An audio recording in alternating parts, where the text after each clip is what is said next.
안녕하세요. 솔로몬TV 손변호사입니다. 오늘은 쌍꺼풀 수술에 대해서 좀 알아보고자 영상을 업로드하게 되었습니다. 아마 성형수술 중에 쌍꺼풀 수술이 가장 일반적이고 또 많이들 하시는 시술이고요. 오늘 쌍꺼풀 수술의 방법이나 여러가지 기본적인 사항들에 대해서 좀 설명을 드리고, 두 번째로는 저희 사무실에서 진행했던 쌍꺼풀 수술 부작용 케이스들, 저희가 안검외반이 발생했던 케이스, 눈매 교정으로 인해서 토한증, 토끼눈 현상이 발생했던 케이스, 결막염, 여러가지 케이스들이 있었으니까요.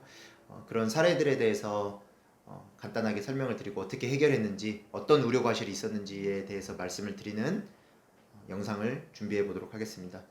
자, 먼저 우선 쌍꺼풀 수술에 대해서 간단히 말씀드리면, 여기 이제 자료화면과 함께 설명을 드리겠습니다. 위 눈꺼풀 수술은 대부분 아래 눈꺼풀 수술과는 별도로 진행됩니다. 위 눈꺼풀 수술은 눈꺼풀의 자연적인 주름에 눈꺼풀을 따라 절개하고 원치 않는 피부, 지방, 근육을 제거한 후에 쌍꺼풀을 만들어 고정하고 절개 부위를 봉합하는 수술입니다. 피부 절제가 필요 없는 경우 절개 부위를 최소화하는 부분 절개나 매몰법을 사용합니다. 여러분들 일반적으로 이 매몰법, 절개, 자연유착, 부분절개 이런 거 굉장히 일반적인 여성분들이라면 굉장히 잘 알고 있으실 거예요. 여기 자료 화면 위에다가 첨부하고요. 위 눈꺼풀의 수술에서 피부나 근육의 작은 부분을 제거할 수 있지만, 그러면서도 안윤근, 그래서 이 눈꺼풀을 닫는 근육이 최대한 보존이 되어야 됩니다. 이런 경우 진정제와 국소 마취제를 사용해서 수술을 수행하고, 수술 시간은 한두 시간 정도 소요되며 간단한 수술이라고 할 수 있죠. 당일 퇴원이 가능합니다. 좀 어려운 수술이나 안면윤곽이나 양악 수술 이런 경우에는 하루 이틀 정도 입원하는 경우가 있고요. 환자 상태에 따라서 쌍꺼풀 수술은 금방 퇴원이 가능합니다. 다음은 이제 쌍꺼풀 수술을 할 때 유의사항입니다. 수술 시 유의할 점은 개개인에게 적합한 시술 방법, 아까 말씀드린 절개, 매몰, 부분 절개, 또 그 외에 저희가 앞트임, 뒤트임, 밑트임 이런 것들을 다 하고, 또 눈매 교정이라는 이름으로 안성형 수술을 하는데요. 아주 이런 수술이 다양하니까 전문가에게 정확한 상담과 충분한 고민 후에 수술을 해야 되는지 말아야 될지를 고려해야 됩니다. 따라서 수술받고자 하는 사람 각자에게 가장 알맞은 쌍꺼풀의 모양과 수술법을 이해시킬 수 있는 숙련된 성형 전문의와 충분히 상담하는 게 바람직합니다. 숙련되지 않은, 그러니까 성형외과 전문의가 아닌 경우에 피부과나 그냥 일반 GP, 일반의에게 받는 경우가 있는데, 그런 경우에는 좀 환자분들께서 고민을 잘 하셔야 됩니다. 네, 그 다음에 수술 회복 기간에 대한 숙지가 필수적이고요. 당연히 이제 쌍꺼풀 수술은 비교적 안전한 수술이지만 관리를 잘 해야 됩니다. 네, 그래서 환자분께서도 신경을 좀 잘 쓰셔야 되고요. 수술 후에 멍이나 붓기를 감소시키기 위해서 냉찜질을 하는 경우도 있고, 환자분께서 그런 부분, 이제 멍은 이제 점점 개선이 되니까요. 그 다음에 이제 실을 제거하는 경우가 있죠. 일반적으로 수술 후에 한 일주일 전후로 제거하게 됩니다. 실밥 제거한 후에는 가벼운 세안과 화장이 가능하며, 그럼에도 불구하고 염증 유발할 수 있는 흡연이나 음주는 한동안 삼가하시는 게 좋겠죠. 초기 이제 붓기에 의해서 넓어진 쌍꺼풀 폭은 통상적으로 한 2-3개월 정도 환자 개인차가 있겠지만 정상 수준으로 돌아가며, 쌍꺼풀 라인이 풀리지 않도록 눈을 이렇게 강하게 비비지 않는 게 중요하겠습니다. 자, 그 다음 부작용에 대해서 좀 말씀을 드릴게요. 가장 흔한 쌍꺼풀 수술 불만족 사항은 비대칭 쌍꺼풀입니다. 그러니까 쌍꺼풀이 이제 비대칭인 경우인데요. 또 위험한 경우가 발생하는 경우도 있어요. 그래서 그 눈 뒤쪽에서 출혈이 발생하는 이 안구 후방열 혈종이라는 이런 부작용은 드물게 발생하긴 하지만 굉장히 위험합니다.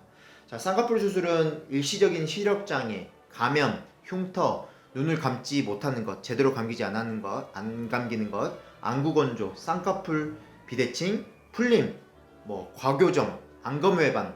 안검외반은 잘 아시겠지만 이제 눈꺼풀이 약간 이렇게 뒤로 바깥으로 휘어서 결막 그 빨간 부분이 우리 노출하는 그런 상태를 말하는 겁니다.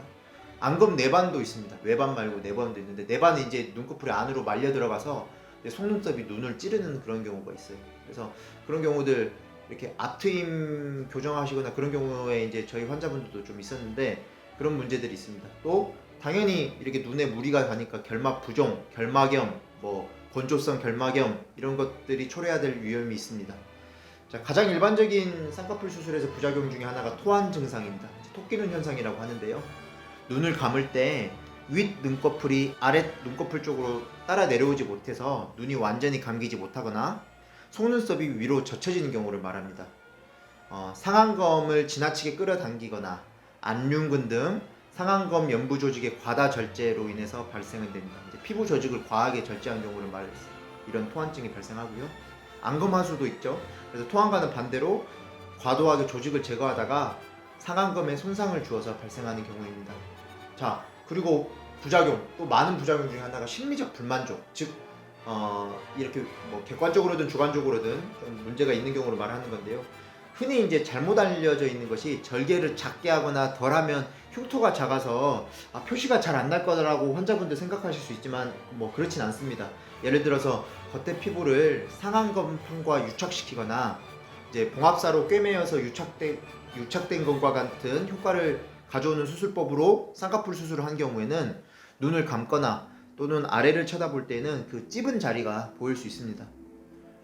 또 뭐 경우에 따라서 쌍꺼풀이 풀리지 않는 것에서 집중해서 그런 수술을 하는 경우에는 쌍꺼풀을 예정해뒀던 그 예정선 아래의 조직을 더 많이 제거하고 안검판과 강하게 밀착시키는 수술법을 택하게 되는 경우가 있겠죠. 그런 경우에는 혈액순환 저하로 부자연스러운 부종이 장기간 또는 아주 오랫동안 영구적으로 지속되는 현상, 또 비가역적으로 돌아오지 않는다는 거예요. 비가역적으로 눈을 뜨는 정도와 관계없이 항상 일정한 쌍꺼풀이 생길 수도 있습니다.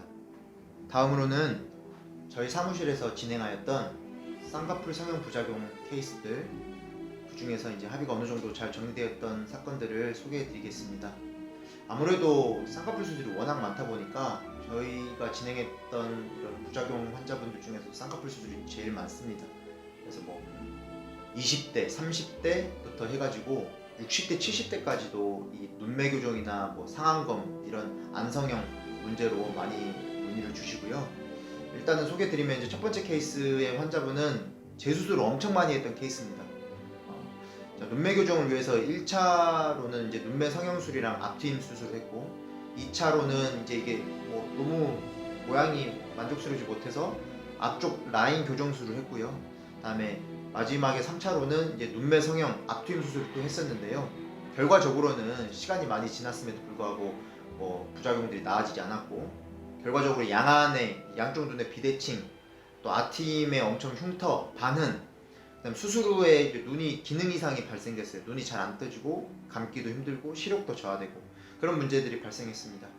이 사건 수술 경우에는 뭐 계속 수술을 했음에도 불구하고 이제 나아지지가 않았고 그래서 이제 환자분께서 저희 사무실에 문의를 해줬던 거고요. 어느 정도 병원 측에 과실이 있었습니다. 즉 이런 눈매 성형 수술의 경우에는 재수술 시에는 합병증의 발생 가능성이 커짐에도 불구하고 여러 차례 수술을 여러 번 반복해서 진행하면서도 이에 대해서 충분한 설명을 하지 않았어요. 그리고 또 환자로 하여금 수술 전보다도 악화된 모양과 또 눈을 뜨고 감을 때 불편감 등의 합병증을 겪게 했었고 이런 위험성을 감수하면서 수술을 받을 것인지 말 것인지 환자한테 설명을 해야 될 텐데 더 나빠질 수도 있다. 근데 그런 것들은 무조건 설명을 하지 않았고 그냥 무조건 나아진다라고만 했거든요. 이래서 자기결정권을 침해했던 부분도 좀 인정이 됐었습니다. 그래서 의료 과실이 있었던 부분, 또 이런 설명 의무 위반이 인정됐던 부분들을 합쳐가지고 손해배상을 주장했었고 어느 정도 병원이 인정해서 합의에 이르게 되었습니다. 두 번째 케이스의 환자는 병원이 눈밑 지방 제거 수술 전에 정확한 검사를 하지 않았던 케이스였습니다. 그러면 이 눈밑 지방 제거도 그냥 막 하는 게 아니라 환자의 어떤 상태라든가 눈 상태, 뭐 어떤 얼굴과의 조화 이런 것들을 생각하면서 해야 될 텐데 그냥 눈밑 지방을 그냥 하던 대로 과다하게 제거해버렸던 거예요. 그래서 환자분께서 너무 고통을 호소해 주시면서 저희 사무실 찾아주셨고요. 자, 이 환자분의 사건은 눈밑 지방의 과도한 제거 그런 과실뿐만 아니라 설명의무 위반이 문제가 되었던 사례였습니다. 즉 환자에게 이제 의사가 우리가 다른 수술 방법이나 또는 눈 밑 지방 제거 수술 후에 예상될 수 있는 부작용에 대해서 설명을 한 후에도 환자가 그렇게 하겠습니다, 이 방법을 선택하겠습니다라고 하면은 뭐 그렇게 진행하면 되는데, 이 설명으로 했다라는 그런 의무 기록이나 뭐 그런 것들이 전혀 없었어요. 그래서 이런 병원의 주의 의무 위반, 설명 의무 위반으로 인해서 지방을 과다하게 제거했던 것이 분명하였고, 그런 부분들에 대해서 병원에 강력하게 주장해서 저희가 합의에 이르게 되었습니다. 세 번째 케이스는 재수술을 아주 짧은 기간에 여러 번 했던 케이스였습니다. 그래서 얼마 되지 않은 간격으로 단시간 기간 내에 5번이나 수술을 했었어요. 그래서 반복된 눈트임 재시술과 또 재봉합술을 되풀이했던 케이스였습니다. 당연히 환자의 눈 부위의 결막염 및 반응, 흉터 등 문제가 발생되었고, 이와 같이 경솔하게 의사가 의료행위를 했던 것에 대해서 의료과실이 좀 인정되어서 손해배상 청구, 손해배상 책임이 인정되었던 케이스였습니다. 자, 마지막으로 네 번째 케이스입니다. 쌍꺼풀 수술 후에 환자가 외상성 백내장 진단을 받았습니다. 그래서 이 좌측 완구에 대해서 재반 수술을 받은 그 원인이 쌍꺼풀 수술의 마취 과정에서 외인성으로 인한 다른 이유, 외부적인 이유로 인해서 수정체 손상이 발생했던 케이스였어요. 그러면 당연히 갑자기 백내장 이런 진단을 받았으니까 쌍꺼풀 수술 전에는 있지 않았던 증상이었는데 쌍꺼풀 수술 이후에 이 증상이 발생되었다고 하면 우리 판례는 이 결과의 원인이, 그 인과관계가 쌍꺼풀 수술로 인한 것이라고 판단을 하고 있거든요. 그 전에 없었던 질병이 새로 생긴다라면요.